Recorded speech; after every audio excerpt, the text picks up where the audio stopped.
Hello, hello, we are live. Thank you for coming again. This is another Ask Your Mentor Anything live on Facebook Mentoring for Translators group and YouTube channel under my name, Facebook page under my name. And we will make an attempt. Today we have Vasiliki Prestidge from Greek to Me Translations based in the UK. We're going to be two Greeks speaking in English. It's okay. Thank you, Vasiliki. Welcome to the Ask Your Mentor Anything. Hi, thank you so much for having me. Thank you for accepting my invitation, and I will make it try to go live on Instagram so people might see us there. And if we have any technical issue, we can invite them just to come and see us in the mentoring group or on YouTube. So we'll make an attempt here, and we'll see if everything goes well. You find me on my personal profile. Yes, I'm going to find you right now. Hello, we are at the Ask Your Mentor Anything live with Vasiliki Prestidge today. And cool. It says you're live. I just joined you live. Yes, I'm gonna. Yeah, you have to minimize the. Yes, I've got you on mute on. I've got you on mute on Instagram. Yeah. Okay, so hello, people are joining us. Hello, welcome to the Ask Your Mentor Anything. Hello from here as well. Please do let us know if you can hear us. What as well? Okay. Hello. So I can hear my voice. Probably it's because of you do not have. Have you minimized your sound from your mobile, Vasiliki? Yes, it okay. Should be okay now. So this is another Ask Your Mentor Anything, but with another topic this week. And I'm really excited setting up an office as a translator, processes and templates with Vasiliki Prestidge from Greek to Me Translations. Hello, people are joining us.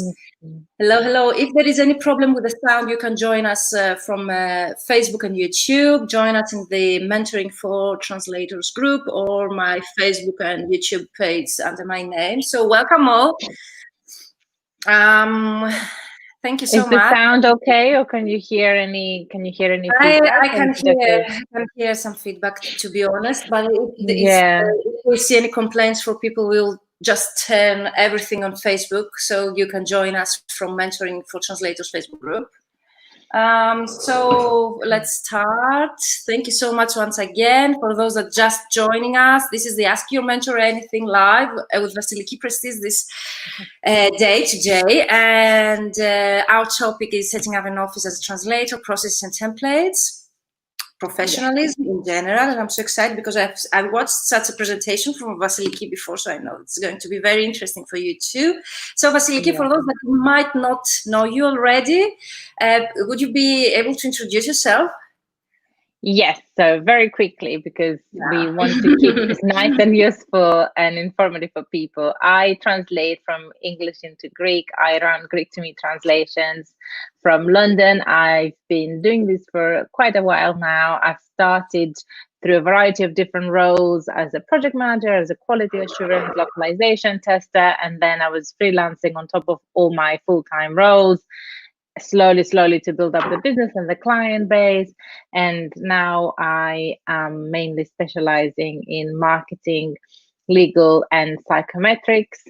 And the main language combination is English into Greek. And I love blogging and marketing. And I have a blog on my website, which I haven't written on for a while now because of all this crazy situation and stuff going on in the world right now. And I teach legal translation at London Metropolitan University as an associate lecturer.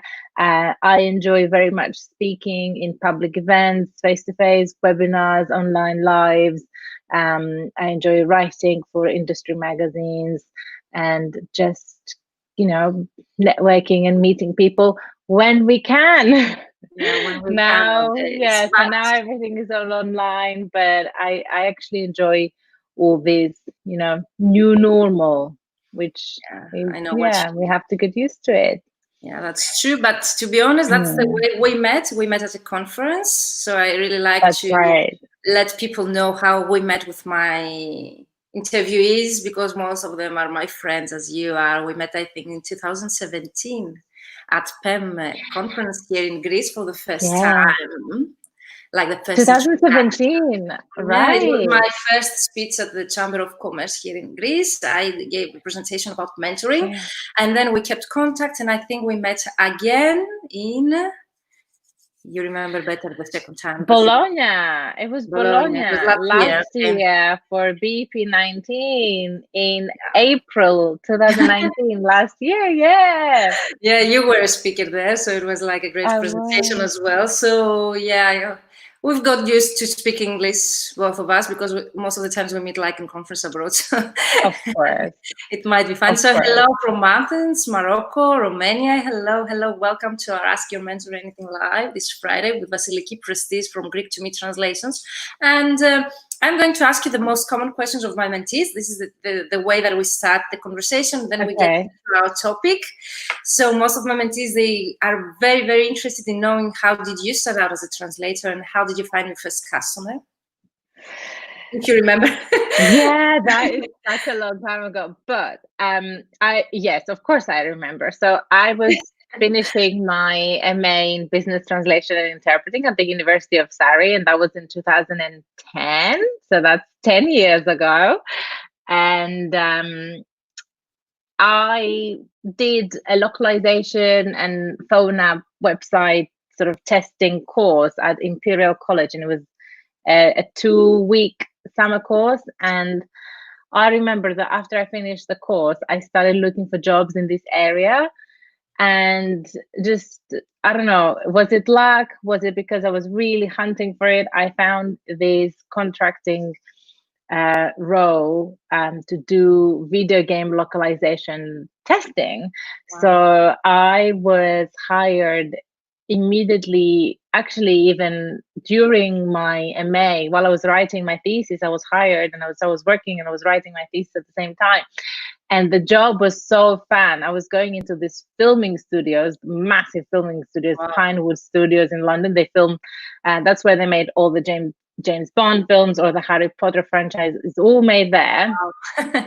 And it was amazing because I was wearing this tag, Media Park Access, and I could see like all the film movies behind the scenes stuff. And my office though was like so small and dark and in a basement, and the job was basically entering this dark room and having to leave all your phones and all your belongings and Wow. just have your clothes on, not even water, because anything you could have with you had to be left outside, so that you couldn't take material out with you, because we were working with a lot of unreleased movies and video games, and I was doing all the subtitling, all the testing.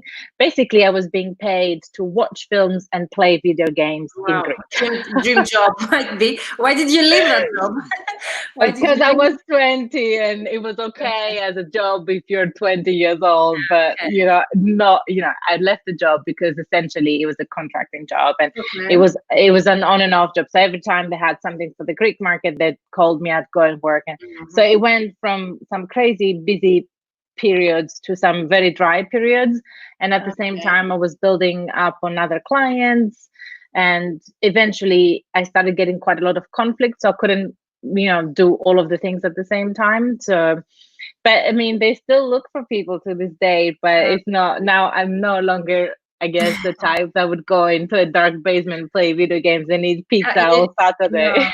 No. It's very interesting that you're sharing your story and the ups and downs in your career, because people, they do not talk about that, like the dry periods. But I assume that it's something that every translator in their life have encountered. For example, I've been asked if there are weeks without job, and lately no, but I've seen these weeks, like having weeks with no project, and that's okay. We do not have to like stress out and feel like, wow, what I'm going to do now.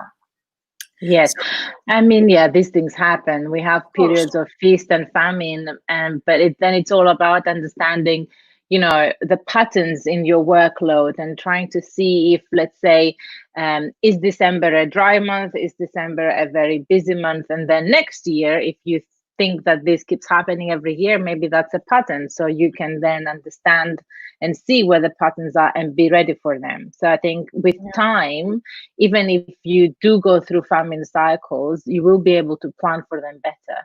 Okay, that's very clever. I haven't figured out my these times of periods, but if you're listening to us, please do let us know if you tested what is your dry periods. Have you checked out Vasiliki just said, which are your dry periods throughout the year, and what do you do? For example, in order to cover this gap, for example, I like to marketing a lot, so I do marketing during my dry periods, or I like to rest for a bit because our work, I think, it's very stressful. So we need that time. Do you have any other suggestion what to do with your free time during dry periods? Since you mentioned it. Yeah. So for example, they vary. So even if after 3 or 4 years, when I look at the financial reporting and I look at which months are consistently good and which months are consistently bad, there is the odd year where, let's say, January is infamous for being a very, very quiet month, but this January was insanely busy for me. So, we can make generalizations, but sometimes it doesn't always go the way we think it will go. But if, for example, I know that January is overall a quiet month, then I will go on a holiday in January. Wow, there is no point. There's no point in sitting around. If you know work is not coming in, then that's when you should use the time to rest, like you said, and go on holiday. Don't go on holiday when you know it's gonna be your busiest month, right? Yeah, that would be a bit silly. We do not have lockdown, of course. Yeah, we are living those days nowadays. But the next most common question I get is do you remember any time in your career that you did a scale up? For example, you felt free enough with your income that you earned, or you got a dream client that you've always wanted to. Do you remember any such moments in your career? Ask me the question again, because I've missed a big part of it. Yeah, of course. It's if you remember any moment in your career that you did scale up with your business, if you remember any moment that you issued an invoice with the amount that made you feel free from income side, or you got a dream client of yours, scale up moments are very different in all of us. Yeah. If you remember any such moments. Well, I mean, January this year was great when I invoiced a big job to one of my biggest clients. And actually, I was being interviewed yesterday by Tess Whitey on her podcast, Marketing Tips for Translators, and the episode will air in a few weeks' time. So the full story is there as well. But essentially, I like doing this business reporting where I very quickly and briefly analyze the data of last month versus the previous month or last year, and then over time trying to understand who is the biggest client, who is the client that brings in the highest value, which doesn't always mean volume. And then I figured out which one it is, and I actually spent and invested my own time and money into going to visit them and see them face to face. And because I wanted to invest in the relationship, and also, even though I didn't have anything specific in mind as a return, it worked out really well with them, because I think there is real value in actually seeing your clients face to face and getting to know them, and then understanding who you are and what you do, and also getting to know you as a person. It's really important. And that was a very high moment for me, because it was the first time that I actually decided to make that investment and actually go on an airplane and fly 6 hours from London and go and be in my clients' offices for 2 and 3 days, and then meet them and speak to them and meet all the different teams within the business. And then I ended up having cocktails with them, dinners, and then they invited me to their spouses' birthdays. So you get this personal level connection with them, which is very difficult then to go sour, if you know what I mean, because they feel like they know you on a personal and a professional level, and the trust becomes a lot deeper. So I know what was a you high mean, moment. and I know a bit the story because you have said that in privately. So I'm not going to say Mm. details on that. But I was really surprised. Like, do you suggest them to go and meet them? It's a result of a discussion. It's something that they ask you to do. So how this can happen? Like, if you can like help other people if they would really like to do it. Yeah. So I suggested it to them just clearly and openly. I said, I dropped them like a 2-line email. Really, it wasn't even a big effort. I just said, we've been working together for more than 3 years. I'm really happy with our relationship. I was wondering, would you like to meet in person? I could come and visit you, and we can talk about what we do and what we could do better and how I can help you more and what you're not happy with. And I kind of send them a list of questions in advance so that they can kind of start thinking about the things I wanted to discuss. And then we kind of have agendas during the meetings so that they could also understand, the purpose of my visit. And they just came back immediately and they just said yes. That was Wow, it. great. Just Yeah. one word, said yes. And then I said, okay, well, how about this and that date? And then it just happened. Have you seen any results like of that attempt of yours in terms of your cooperation? They've asked me to put together a proposal to start managing the entire localization process within the business, which is fantastic. And that was done at the end of February, beginning of March. And then the pandemic started developing and my contacts got furloughed, so they stopped working. But we have been in touch since, and they're still very much interested, and they're looking forward to lifting all these restrictions and going back to their offices and picking up on this again. So I think the real value that I saw was that they understood I have knowledge and expertise in what I do, and that they've realized they can utilize me as a resource in several other ways than the ways they thought. So that's a real gain. Okay, that's very nice. So to return to our topic, this was a scale-up moment in your career, and you think that this can happen only not because only of a great value of the project, but also of the value you mentioned these clients they bring to your job and business. Is that what you mentioned before? Like, is the value that they bring you, the volume? Can you?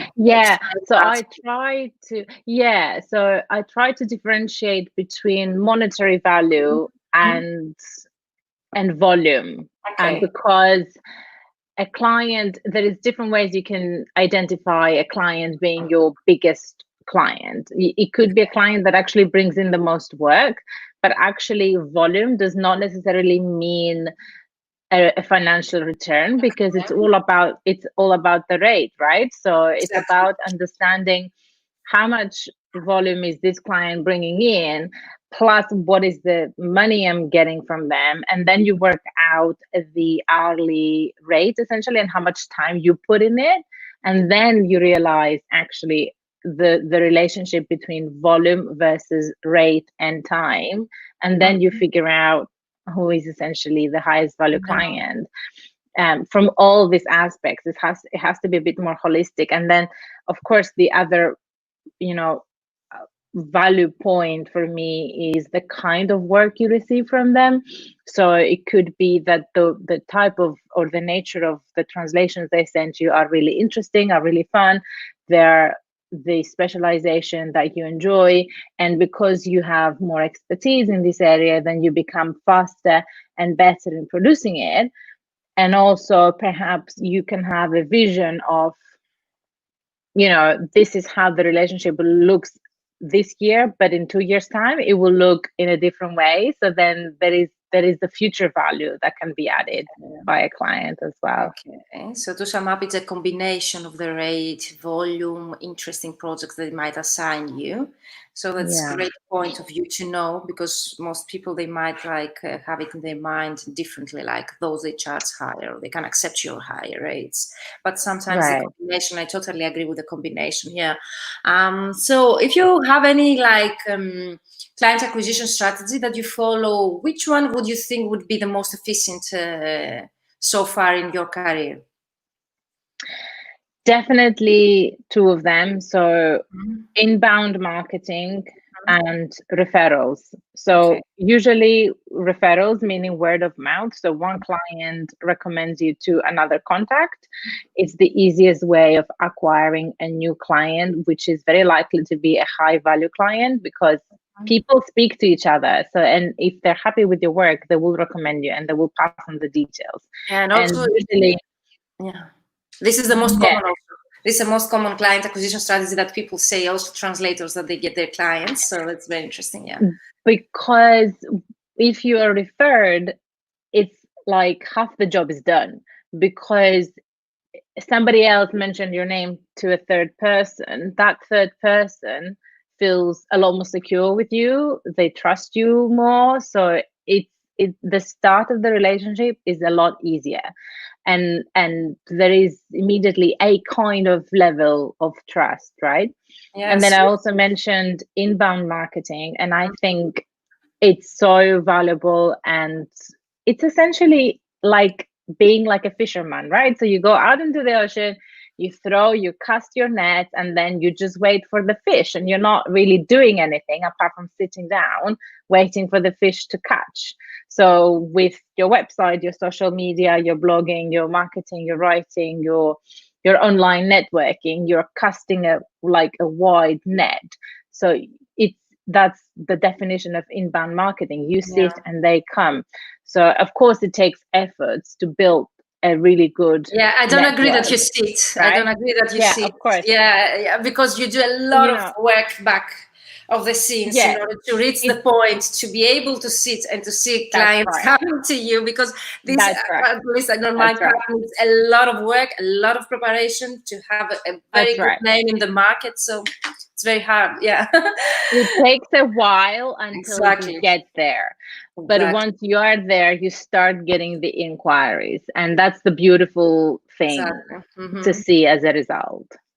And you never stop, like with inbound marketing, you never stop, for example. No, you can't stop. You have to still writing if you're using blogging, or if you're using podcasting, you have to keep podcasting, or if you're writing, you have to keep writing, or if you are like very present on social media, you have to still remain very present, like some periods or not, that might depend, but still you have to be there. Consistency is key. And also for referrals, as you mentioned, there's a difference, in my opinion, about referrals and word of mouth. Word of mouth might be a generic word of mouth. I did a very nice translation with that person, but referrals have an intention to refer you to a potential client. Like this is for me, the intention is different. Like word of mouth is more generic, while referrals, in my opinion, they have like a target to promote your work and their satisfaction from your work. So referrals for me are like the most important client acquisition strategy, and all of the interviewees have said the same. And also it saves you a lot of time. To add to what you said, it saves you a lot of time because you're already trustworthy, because you were referred to them. So I'm just adding some comments to what you already said. I agree completely. Agreed. Referrals can be used as a more structured approach to client acquisition. Okay. So that's great. You said with us. Let's get into our topic. We're half an hour here. So you would like to start with your topic, since you have in mind what you would like to discuss. I have many questions. Okay. Brilliant. So I like talking about basically processes and templates and being professional and acting like a business, because when I started, one of my, let's say, biggest pet peeves or complaints was seeing colleagues not acting in a way that, at least to my standards, were not, up to the level that I would be acting. So for example, let's start at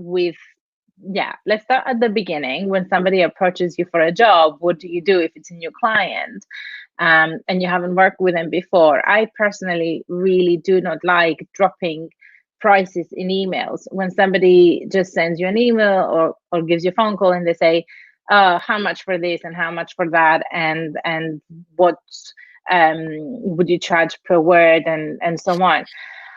I actually never really go back with an email saying it's this or it's that, because I think prices in emails are just numbers, and the numbers do not actually reflect who you are, what you do, and they do not reflect actually the service that you're going to provide. And The it's value. so easy. Exactly. So they just look at the number and they think they know what they need from you, and then they associate that with the number, and they will most likely think, oh my God, she's so expensive. Yeah. So I don't like doing that, because you don't really show them what it is that you're truly offering to them. So instead, what I do is I always put together a quote, or what we would call maybe a proposal, which shows so much more information about me and my business and who I am and what I do. Because a quote or a proposal will have things like my logo, my business name, my business address, my contact details, a date of issue, and then it will have a very clear breakdown of what it is that I am providing. If I'm providing a translation or a proofreading, and also it will have a calculation which is very detailed. For example, the amount of words, the rate per word or per hour, if you choose to charge per hour. And then it will also have a nice list, or description rather, a service description that says, this cost includes the translation, the review, the management of the project, the proofreading by a second colleague, if that's what you're doing, the finalization. It also says to them, how am I going to deliver? Am I going to deliver via email, in the post? Is it going to be a PDF file? Am I going to keep the formatting of the document? Am I going to do post-production checks on your document? And also things that are really important, like the time frame. So I will deliver on this date by the date you agree. And very importantly, terms and conditions. I always add them and I include them, and I have my own terms and conditions, as well as seeing and signing and accepting a client's terms and conditions. I always have my own, and I link those to my quotes so that they're there and people can see them. And I in think the code, also, you include the terms and conditions in the code, like somewhere where they can click, or just send them over before you start the project, or you include a link? it's a link on the quote where they can go and click and read them, and they go on the website to read them. And I think the other important thing to sort of consider when you're putting together a proposal is to think of all the things that might go wrong, and add little caveats, disclaimers or caveats in the quote, to say, like, for example, if they said to you, well, we expect 5,000 words, but it might be 10,000 words, or we expect 7,000 words, but next week we might change the content. So add a little sentence, an asterisk that says, this price is based on what I've seen and it's subject to change, right?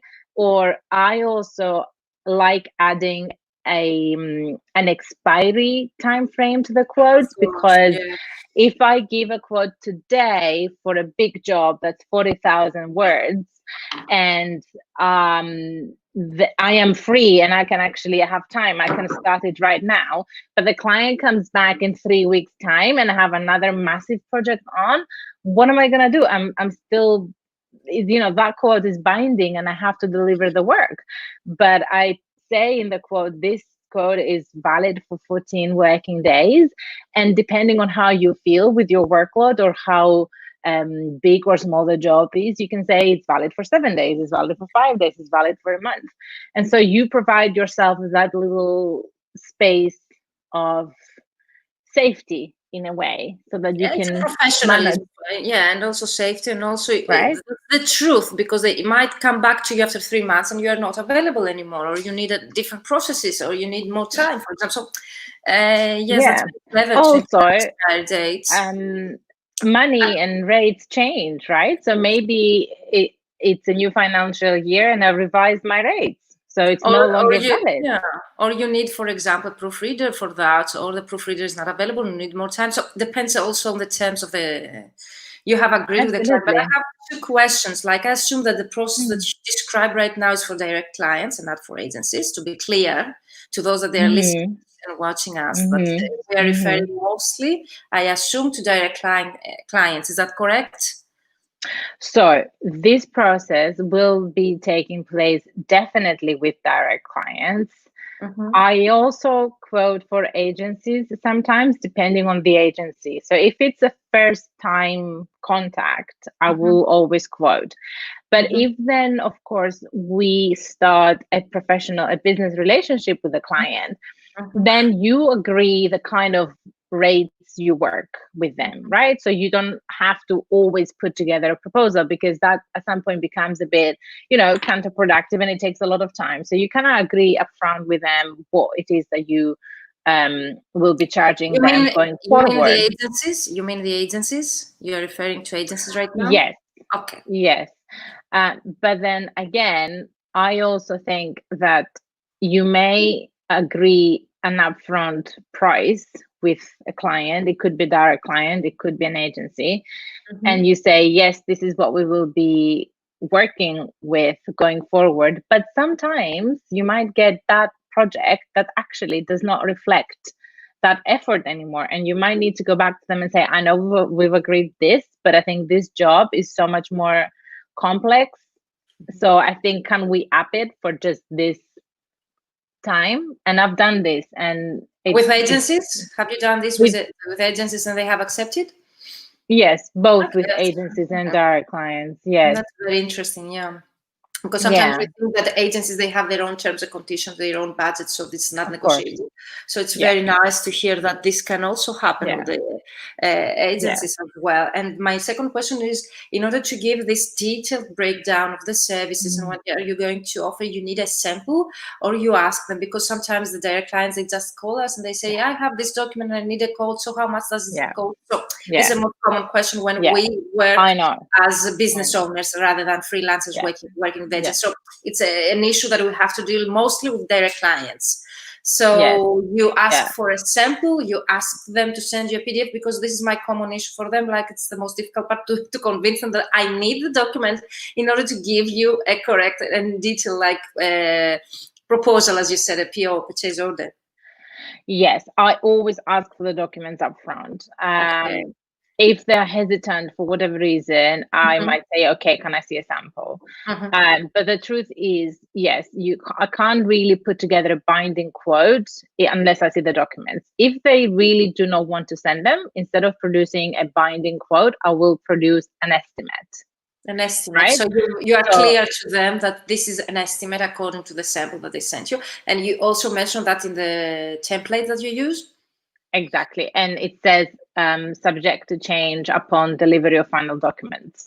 Okay. So I guess everyone is happy that way. But I've had in the past, I've actually gone into an argument with an individual. I mean, they were not a business, they were a private individual, and he became like a bully, Why? And because I said, can I see the documents? And he was like, well, why do you need to see it? It's my personal data. And I was like, well, look, I'm a professional, I'm not gonna, why do I care about, I don't know, your birth certificate or whatever? Was this a British client? No, he was a Greek guy. That's I was about to tell you that I've seen a lot of Greek people. But the thing is, he started bullying me, and he was like, what, have you never seen this kind of document before? Is this your first time? And then he said something like, well, other people haven't asked me for this, why are you asking for this? And I was like, this is how I do things. If you don't like it, go elsewhere. I'm sorry, I'm laughing, but I've been there, but it's the way that you're describing. So yeah, because I've been there mostly not with Greeks, but like people that I don't want to refer to nationalities, but it's very common. Like, for some people, this reaction. Yeah, how do you deal with these occasions? Because it's really interesting for those people that they have to address such occasions. How to do it? I mean,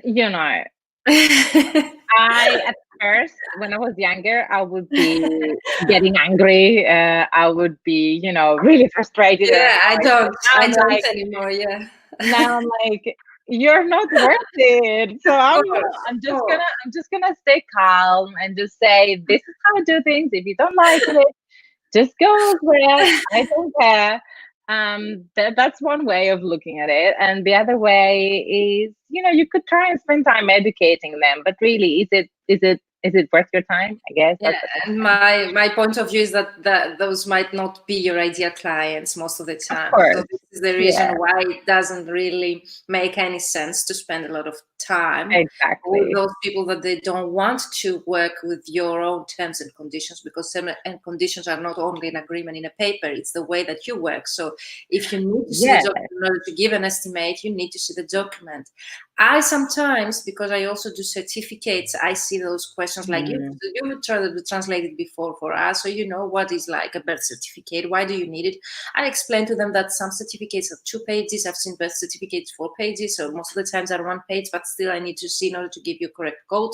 Sometimes exactly. I have a minimum rate for very Yeah, 1 page, for example, certificate. I have a minimum rate, but I'm very clear to them that this is a minimum rate that might change if I see the document. So if they exactly. really need a price over the phone, for example, or over an email without giving me the details on the project, I apply the minimum rate per document or certified translation. Yeah. So a nice, easy way of getting out of the situation is you can say prices start from. Okay. Yeah, So, that's very, yeah, leave it yeah. at that. That's, you earn a lot of, like a lot of time. That's very clever, in my opinion. So as to deal with those situations and to finish them as soon as possible in order not to take you a lot of time. So thank you for sharing this story with Exactly. us. I don't feel alone that I've You're been dealing with welcome. such a Oh situation. no, you're not alone. No. So let's continue. So you send the code, you have an estimate whenever you don't have the full document and you have a sample, and then you say you would like to talk about job, the actual job, I mean. Well, essentially, if they say yes, go ahead, then you just start the job, and that can depend on who the client is. So maybe they will say in writing, yes, I'm happy for you to proceed on this basis. Some other times I may ask for 30% upfront or 50% upfront, and then they might be happy with that. They will pay, then we start the job. Okay. So there is different ways in actually initiating a job. And So then I guess do you always ask for an advance payment? Do you always? it depends who it is and the kind of job. So if it's a direct client, if it's a new client, that I don't know, if it's a private individual, depending on the risk I see in the legal entity that I'm dealing with, then that's when I will decide how to apply the advance payment or not. And if it's, let's say, a job that will require my time for the next 3 months, I still have to have some money coming in to pay for my bills and my life. So I will ask for something, or in part invoicing, right? So I deliver 50 pages, you pay for this. I deliver 50 pages, you pay for that. So like in a more like a staged invoice process. And I think this part of the job is really the most straightforward, I guess. Is, we hopefully we're all professional translators, we know how to do our job, so it's just about getting on with the job and just making sure you keep your client up to date and letting them know where you are and how things are going and making notes of your questions. And one thing I don't really like is sending all the questions in the end. I like having a little catch up maybe in between if you're dealing with a big project, because I think sometimes clients find that overwhelming if you send all your questions in the end and you're like, yeah, I finished the job on the deadline, but I have all these unanswered queries. Yeah. So I don't think they see it as a complete job. So I think try and ask as you go on the job, or do, let's say, if the job is taking you 2 weeks to complete, ask some questions in the first week, ask some other questions in the second week. Okay, that's very interesting. I know that many people will ask here watching us. I'm repeating myself saying that most of the examples Vasiliki gives us is for direct clients setting up office. Mm. The topic that we're talking together applies mostly to direct clients rather than agencies, though might some of the examples Vasiliki gives us might apply also to agencies too, but mostly we speak about direct clients. And this is very interesting for those that they want to enter the direct clients markets, as many of my mentees ask me. So this is very interesting to go back and watch the recording later so as to keep notes. Yes. I know that they will ask you if they can find any of templates like you're describing here on any website, or if there's any link with the templates or websites where to read about and find such information, or you advise them to go to a lawyer directly. Is there any way to avoid that? For terms and conditions, And templates in general, yeah. Since we're yeah, so templates, we can link to various templates actually somewhere. And if you want to find, for example, quoting or invoicing templates, I guess it depends also in the country where you are. So different countries will have different legal requirements of what it needs to show on your invoice or what needs to show on your quote. But for terms and conditions, for example, I know the CIOL, so the Chartered Institute of Linguists, and the Institute of Translation and Interpreting here in the UK. ITI and CIOL, but these are available only to their members. Is that correct? It's because I think they're public. I think they're public. Okay, yeah, we can share the links. Can we share the links later underneath the live? Yeah, okay. So Vasiliki will share with us the links later underneath it in the Mentoring for Translators group. So you will find information there.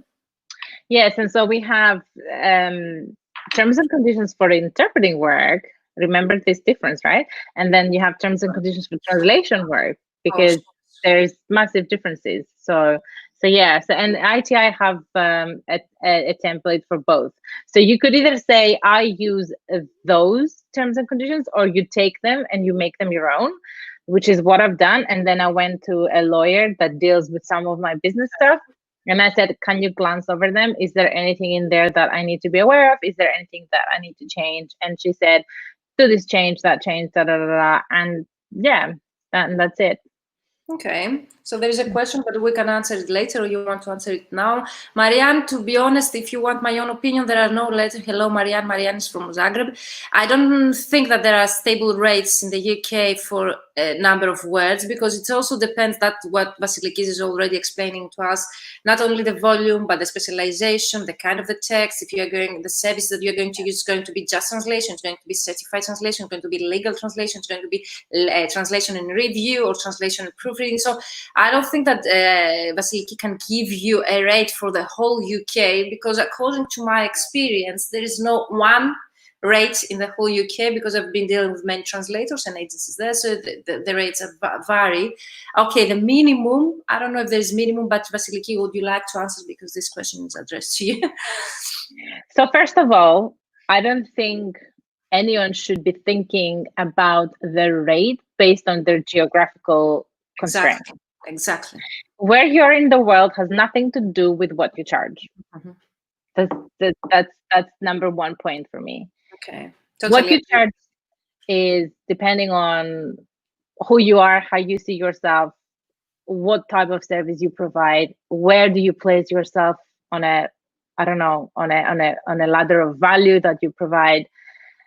And also it depends on the kind of the life that you have, you know, understanding what are your expenses, like what are your business expenses, what are your personal life expenses. Then you have to put these things together, and then you have to add the tax on top, and then you figure out, actually, this is what I need to be making every month, this is what I need to be making every week.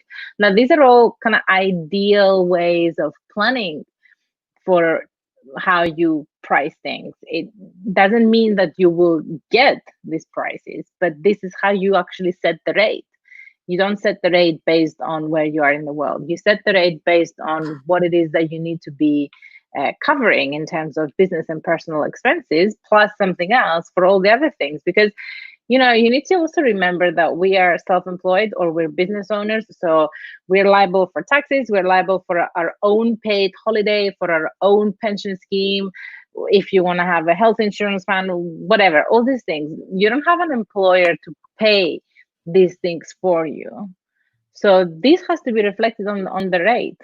I totally agree. It's very common misconception that there is out there, and I very commonly get asked by my mentees, especially when they are starting out, translators, and they do not know how to set their rate. So I give them exactly the same advice as you, and we use tools specifically how to estimate their rates according to their level of living expenses and the income they want to earn by the end of the month. But this is a very common misconception. And this is true that in Croatia, for example, or Hungary, or even in Greece, I can tell myself, the same rates might not be accepted, but I do not adapt my rates according to the client. So this is what Vasiliki is trying to explain here, that you do not You do not set your rates according to your clients. If you would like to work with Croatian clients and Hungarian clients, you might most probably mean agencies that they have their own rates. But direct clients, for example, here in Greece, for me, they accept my rates that I would charge, for example, in the UK. There might be a negotiation part where you might negotiate some rates, but this doesn't make a huge difference with your own rate, okay? You shouldn't accept having, this is a very common, how to say that, agencies, they use it as an excuse in order to lower your rates. Because you are in Greece, you should accept this rate, which is for me totally unacceptable. But I've seen that happening from other agencies and other translators. They accept it and they say the same, Vasiliki, that I'm in Greece, so they told me that I should charge this amount because I'm based in Romania, for example.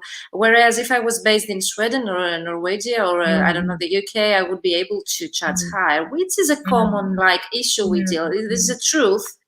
Yes. But I totally agree that you should follow Vasiliki's advice here. Yes, because you are the one and the same person. It doesn't matter where you're in the world. Like if I am here, the quality of the work I am producing, it's not because I am in London. It's because of who I am. If I move to Athens, I'm not going to change who I am. My value is not going to change. My location changes. What I do will not change. It's the same. So why should the price?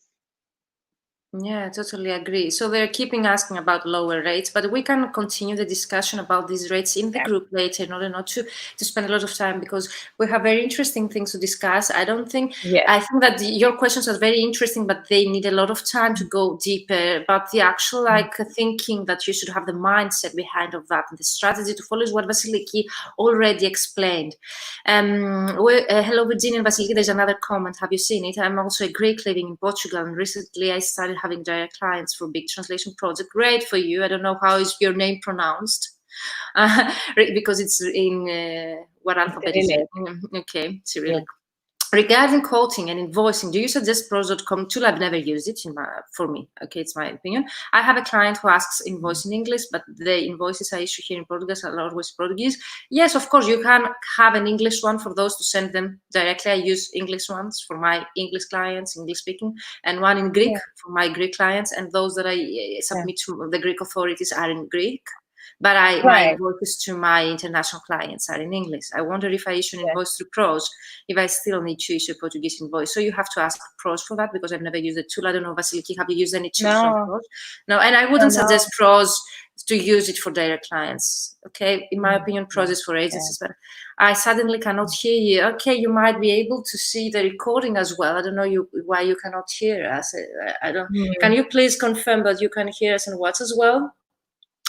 I can hear you and watch you okay, though. So me too, Vasiliki, but might be any problem in the network for the participants. So if you can still hear us and watch us well, please do let me know. And we will come back to you with those comments in the group, because Vasiliki is a member of the Mentoring for Translators group. So don't be afraid to ask questions. Vasiliki will follow up and I will follow up later. So we'll keep you updated on those. But okay, you're welcome.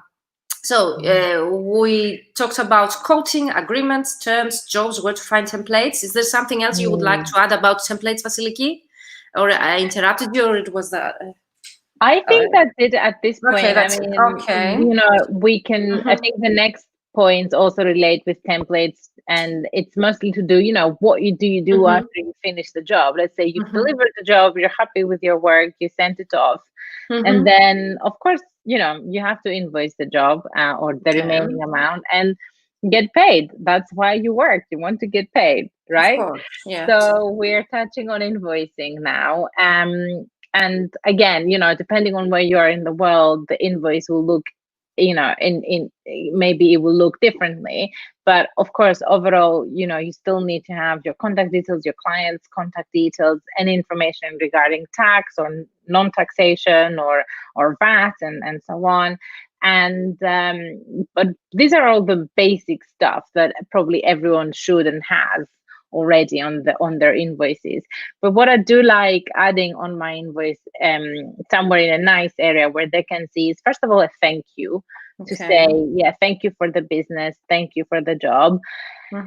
And also I add links to the various places where clients can go and leave feedback and comments. And I say, thank you very much for choosing Greek to Me translations. I'd love to hear more about your experience working with me. Can you please let me know, following these various ways of leaving feedback, how you felt about working with me? So they could go on Google and leave me a Google review, or on Facebook, or they can take an online customer satisfaction survey. So that's all those are linked on the invoice. And then, of course, you do have your bank details, because you want them to know how to pay you. Or any other way, if you accept PayPal or Stripe or any other way of payment, you can also include it. Include that. And also say, your terms, basically. This, payment due date, that's the date I need to be paid by, or within 30 days, or within 15 days, whatever. Which should be also included in your quote and in your agreement, I assume. These terms of payment have to be included also in the agreement. The agreement you sent before you accept the project, and also in the quote, also to be able to know when they will have to pay you. Exactly. People need to know upfront. You can't just just send them an invoice at the end and say, I want tomorrow. Hold the knife in their neck and be like, pay me now. I want it now. No. Yes, I think we have a really good saying in Greek, don't we? I don't remember it now. Which one? Which essentially says, well, the good agreements is what makes good business, something like that. Καλοί λογαριασμοί κάνουν τους καλούς. That's the one. For those that they are Greek, okay. Yeah, that's the one. Yeah. So you have to have clear terms and conditions about the payment, about everything beforehand, like before you reach the state of invoicing and send out the invoice. Yes. And I think mainly for you, primarily for you, because if you don't have the clear terms up front, what's going to happen is you're going to keep getting that client coming back to you with emails asking, so how can I pay you? Or when do I have to pay you by? And what is the amount again?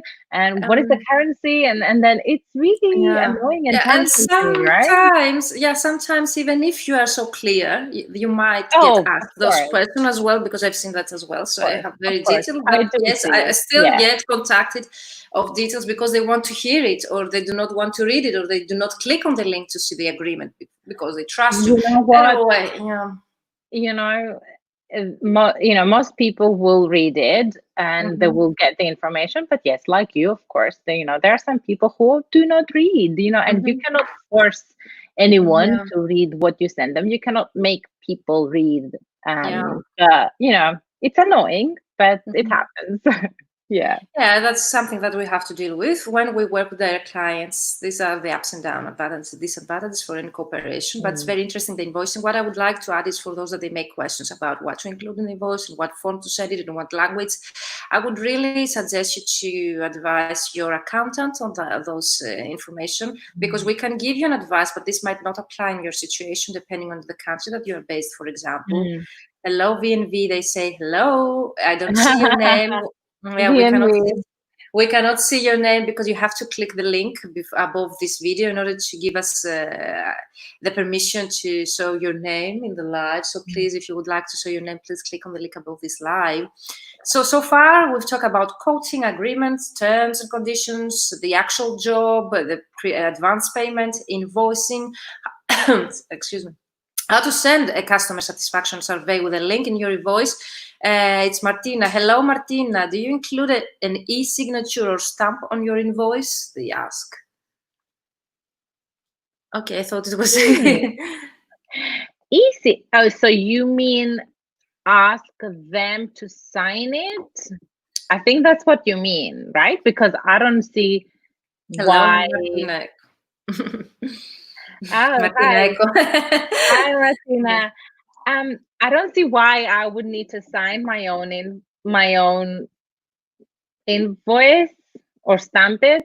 No, the quote only. The quote I do. The quote I need it to be stamped and signed by my client here in Greece. I don't know if Right. this So, applies in the UK as well. right. So the client signs it, not you. Yeah, because Both.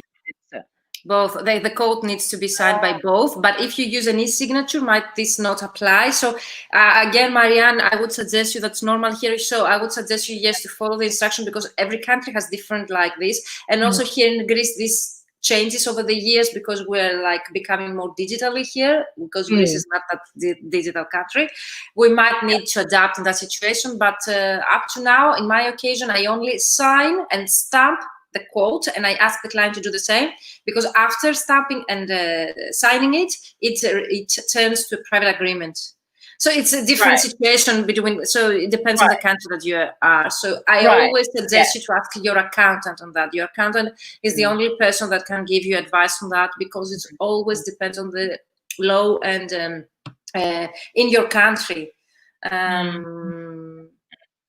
mean, a lawyer in the UK would essentially say, you know, if you send out a quote with clear terms and you said, you know, for example, on my quote, it says to place an order, please proceed to this 50% whatever upfront payment, send me your contact details and your VAT details. The thing is, once you've done those things, it's being enforced. It's binding. It's a legally binding document. Whether you've signed it or stamped it, you've enacted, like you've took an action based on it. So it's enforced. That would be the UK. You know, the only thing that I have seen from some clients, that's very rarely that happens, but it has happened to me, is to have agreed on everything, phone by phone call, and then we agree on the price, we agree on the deadline, we agree on the form that we're going to work. They ask me for a code, I send them the code, and I never get back from them. So I need to return to ask them to return back a signed copy of that, because it's more binding than me, because I give them some days, like in order to put the prepayment, for example, the advance payment in my bank. So in order to start translating and meet the deadline, I need them to send this back signed. But this very rarely that happens. Okay. So thank you so much. So it remains only the follow-up, because it's very important. It's something that we neglect as translators. It's something that we do not know how to do it.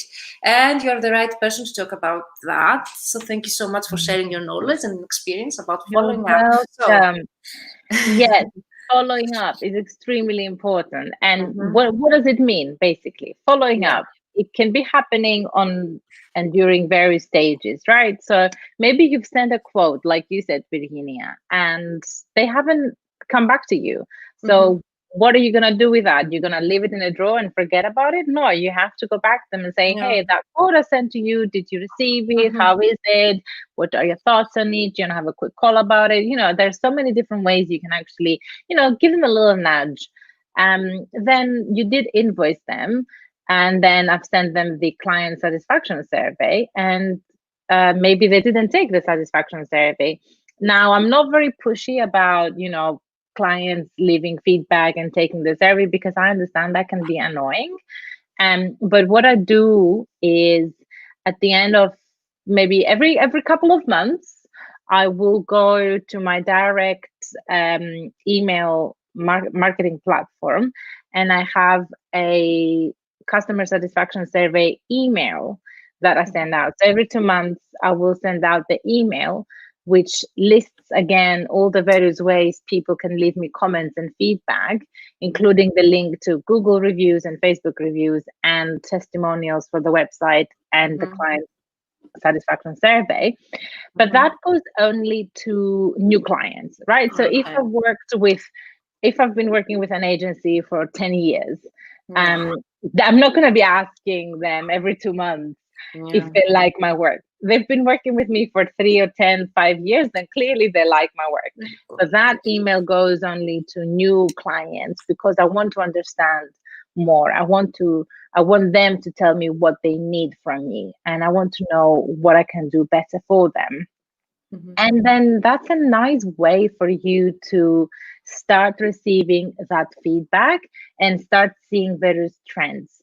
And I use, for the customer satisfaction survey, I use SurveyMonkey or Monkey Survey? I always get this mixed. It's okay. It's the tool that you use. There are many tools out there that you can use. So Okay. I think it's SurveyMonkey, Monkey Survey. And I have the 10 questions. And essentially, they're questions that I really need to know the answers to. So, for example, number one question, okay, who are you? Basically, your name and so on. Second question, which I think SurveyMonkey, thank you. Yes, I always get so mixed up. It's okay. The second question is so important, and is, where did you find me? Right? Because you need to know what's working. How did they find you? Most of them will say Google, right? Yeah, or internet. Here in Greece, they say through the internet. Okay. But then that can mean anything. So Google results could be my website. It could be my Facebook page. It could be my Instagram. It could your be blog, your Pinterest. My online directory. Or it could be the listing from the ITI or the CIOL. Sometimes people can be a bit more specific, which is really good. But then it does give you an idea of where people find you. Or it could be, they will say, a colleague or my cousin, whatever. The other question is, what kind of service did I provide to you? What did we work on? Was it translation? Was it interpreting? Was it review? And then what kind of document we worked on? Was it a legal document? Was it marketing content? And then we go to the part which is more interesting, like, how happy were you with the price? I'm sorry, I'm interrupting you to say goodbye to Instagram because it's going to shut off like automatically in 1 hour. So for those of you might want to find out more about how Vasiliki does the follow-up and find out the questions, find us on Facebook. Turn down. It's okay. Yeah. Okay. We'll share it later anyway. Yeah, and we will share it. TV. Yeah, of course. And also there is the YouTube link that you can share it with your audience everywhere that you would like to share the YouTube link. Yeah. Okay. So thank you all for joining us on Instagram, and let's continue in the group. So what we were saying, so the document. We start the document. Yeah. And the first question is about how happy were you with the quality, the price, the turnaround, and the overall experience. And they can choose from 1 to 5, from 1 being, not happy at all, and 5 being extremely satisfied. Okay. And then, would you recommend my services to somebody else? Yes or no? And then the last question is, well, is there anything else you would like to add? And I give them a little free area where they can write whatever they want to write. And the last question, which is very important for data and consent point of view, is I ask them, are you happy for me to use this data for marketing purposes? Because most of the times people will say yes. Once or twice I've had somebody who said no, that's fine. And that's how, then I go into the area where they left an additional comment and use it, and then I can publish it on Facebook or I can publish it on my website. And those customer testimonials I find are very helpful because they create a sense of trust. And then next time somebody might come to you as a new client and says, can I have some references? You can say, okay, yeah, you can have references, but here is also a list of public testimonials you can read about my work on my website. So, you kind of give them that additional thing. And all of those things, to be honest, are things that will just make you look a little bit more professional, more like a business. And also they will differentiate you, I think, from what is, in my humble opinion, the vast majority of translators that might not be doing these things. I had a presentation about that on BP, and is what separates us from the competition. These are the small details that can separate you from the competition, that makes you remarkable, if we can say that, in the mind of your customers, or whenever they think about you, they think of professionalism, as Vasiliki said, and not to forget that this is the greatest way for you to develop your service and become better at what you do, by accepting this feedback from your clients. So you use it in order to become become better, and also is the greatest way to market your services by using, as Vasiliki said, those testimonials for marketing purpose. So there are multiple advantages on doing this, what Vasiliki just already mentioned. And SurveyMonkey is a very useful tool because it allows you to do a good analysis of the various responses. So I've reached a point where now I've got 60, the survey completed 100 times, right? So I can start doing nice, interesting pie charts with it and see, it breaks down the results and it says to you 10% of the responders said they were not happy with the price, right? Or it will say 99% of the respondents reported they were extremely satisfied with the time frame. Would you change anything? Would you change anything in your rate if you would see such a result, for example? No. Because it's very small, if something is very small, then no. If it's a consistently increasing pattern, or if it's a high amount, then you start thinking about it. And what I did change over the time was I've incorporated questions about interpreting, because there are different things I wanted to ask the client if I was providing an interpreting service to them. So adding also interpreting as a service underneath the translation, proofreading, review, etc. It could be things like you could ask about the presence of the interpreter, or did I arrive on time? Did I resolve a difficult situation? And these kind of things, which could be a little bit different in nature compared to doing translation. Yeah. So over time, you have to kind of update those things depending on what you learn from your own practice and from your feedback from your clients. Yeah. So very interesting. So, following up. Yeah. So we were talking about following up. Essentially. And I think the after sales service that we can say. Exactly, which I think is really important. And sending a satisfaction survey out is a type of following up with your client. And then if, let's say, you've done that and they've given you the feedback, you can then just go back to them and just say thank you, I really appreciate it, because not everyone will spend the time in giving you comments. That was my next question. What was the percentage of people that they answered? What if you have a percentage of people that they actually answer it? About 30 to 40%.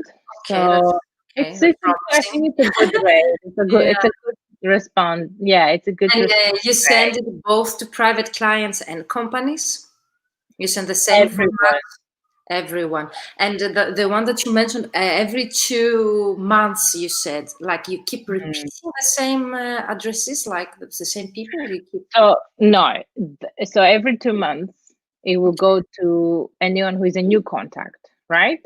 So it will not go again and again and again to the same people. If they've replied, so if the new contact has actually taken the survey or they've given me a testimonial, I won't send it to them again.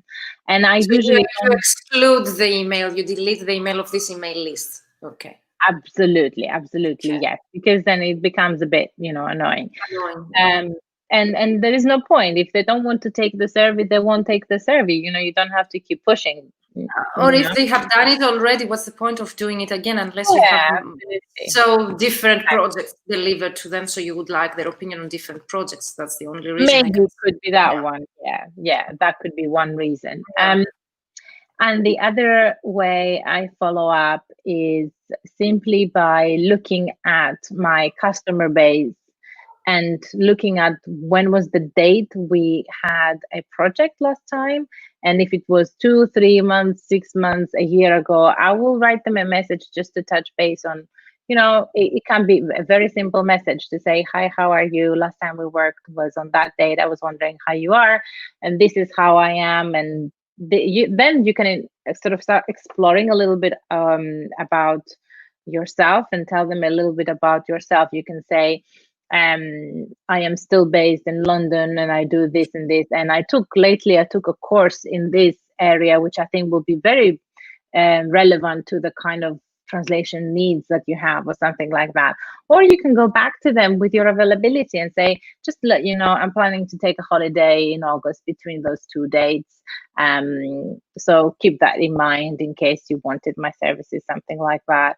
It To could be people that you have a regular cooperation, or you had like one project before like 2 months, you would send the same? Yes. Okay. Yes.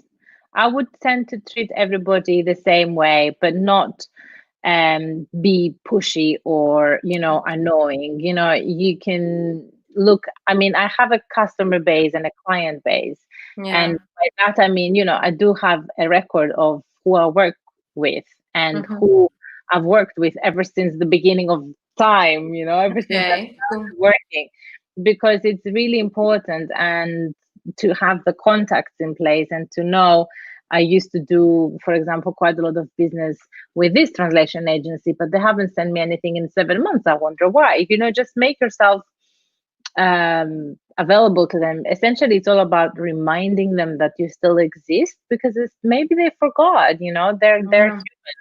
And especially now with this, with the pandemic, when things started developing and we went into lockdown, I send quick emails to nearly all of my clients just to say, essentially, an expression of care towards them, to say, I hope you're all well and I hope you and your family are doing well and keeping safe. Just to let you know, I'm still working as per usual and I'm open for business.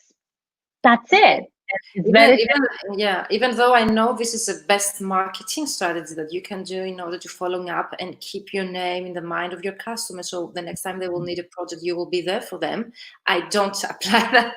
I'm very bad at not following up. I do follow up with existing clients. I just really do not like going back to clients I had from the beginning. I don't know why. I might have a problem myself. It might be because I'm always like fully booked, so I didn't need it. I don't know. It's something I have to work on that. But I totally recommend you to follow this advice, and it's something that I'm teaching also to my mentees, because you will be surprised by the positive results that you are going to see and the positive reaction of your clients. And you might see reactions like, yes, I have a project right now in your language combination.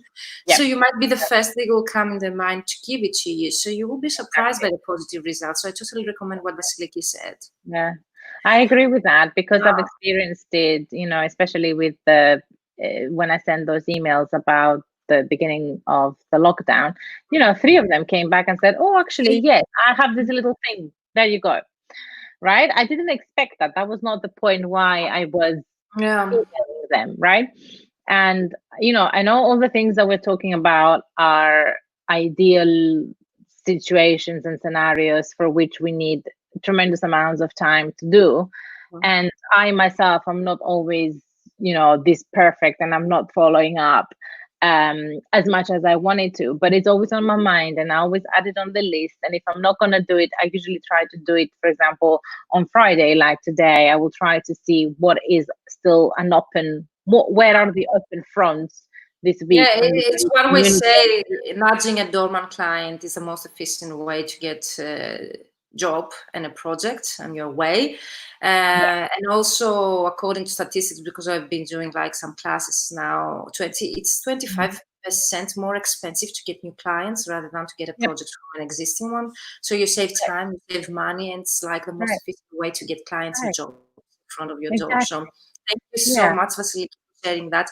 People are asking if you know any courses, if you're taking any course on business ethics, as you said, or how you've done that on your own so far in your career, because you seem very professional. So is there any course or any way that you learned this that you would like to share later in the links, maybe underneath this video in the Mentoring for Translators group?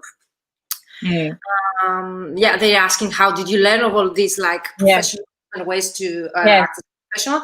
So if you have any course, any link, any blog, something that has helped you so far to become more professional and to use these strategies and methods, we would be happy if you have something to share in the comments, so you have the time to think about it. Well, very quickly, I can say that I did a couple of seminars with the Institute of Linguists that were purely based on business skills, and so it was not about learning how to translate. It was business skills. Repeatedly. Some of them were on negotiation, some of them were on marketing, some of them were on communication. But to be honest with you, most of these things I've learned based on experience, by trying trial and error. So seeing, if I do this, what is the result? If I try following up with the existing customers, what am I gonna get? And just seeing what works and repeating what works. Essentially, that's the main. That's the main learning point for me, was just doing things and seeing what works. It's very valuable what you've said so far. I can tell my 2 cents, if I can give in this discussion, is like, I might not be that good in implementing all of these strategies, but I can tell you from my experience, okay, I'm 13 years in the business, the happy clients, the satisfied clients will come back to you. I'm fully booked because I try to deliver quality. I'm flexible enough. I try to be professional, adaptable to my clients' needs. They really, what they say to me is that they really like the fact that I reply in 10 minutes my emails, and that I deliver quality in my work. I've never missed a deadline, and last but not least, they trust me. So I work mostly with confidential projects. So to become trustworthy partner to those clients of yours is the reason they will come back to you again and again, even though you might neglect following up with them, or like sending a Christmas card or whatever that is. But this is something it happens through the years. So it takes long time to reach that point. So I totally recommend you to follow Vasiliki's advice before you reach that point. But be always sure to deliver quality in your work, to meet the deadlines, to be professional, to adaptable and flexible to your client's needs. That doesn't mean that the client does not respect you, because I gave a free masterclass the other days and I was describing what Vasiliki already said in my own experience, and people were reacting in the comments like, you have to educate the client, they have to respect you. I don't think that the client, if they ask something of my flexibility, like to deliver the project in another way, or to deliver the project on a Saturday rather than a working day, I'm flexible enough, and I see it as professionalism, rather than seeing the client that they do not respect me. If they kindly ask me for something that I can, like, takes me 5 minutes to deliver a project on a Saturday rather than coming up to my office on a working day, if I can do it, I will do it. And this is what separates you from the rest. And the way you talk about your clients, because I saw some comments in the masterclass that I ran that they would talking with them and the clients like in a not very respectful way.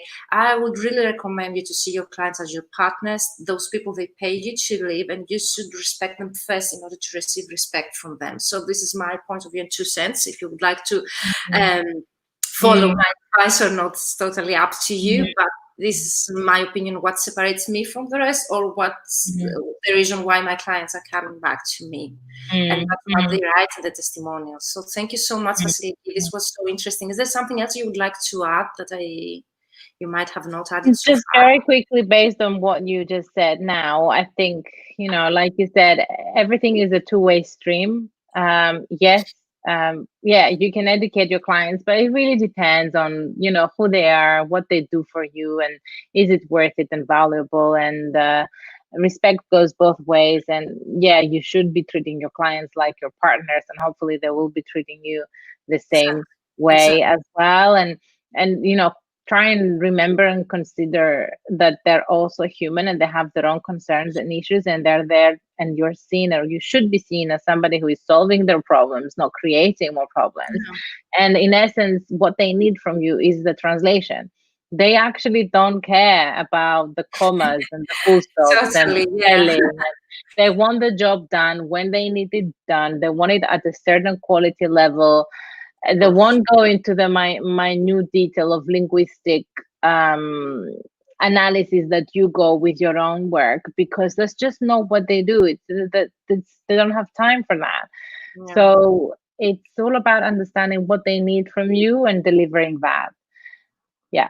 I want to avoid any misconception. What Vasiliki said right now doesn't mean you do not provide quality work. What Vasiliki would like to mention here and to like explain you is that you have to also care about the business and the way that you treat your clients rather than only the quality. You have to be a professional, you have to meet the deadline. So meeting a deadline, being a professional is also the same like level of importance to your client like the quality of your work that you deliver to them. So you have to apply in your business all of these ways in order to become a professional rather than just a linguist. When you are willing to work as a business owner in a small business rather than just a freelancer working with agencies. So you have to decide who you are so as to act accordingly.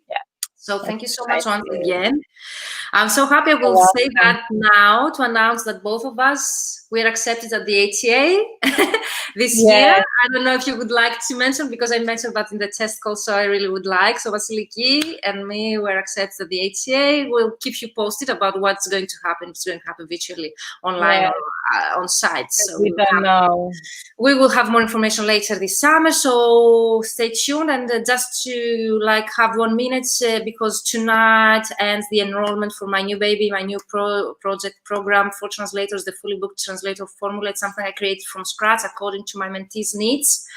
And it's a 12-week mentoring, business-oriented mentoring program. And I have already many participants from Canada, Panama, US, UK, Spain, Italy, Austria, and Argentina so far.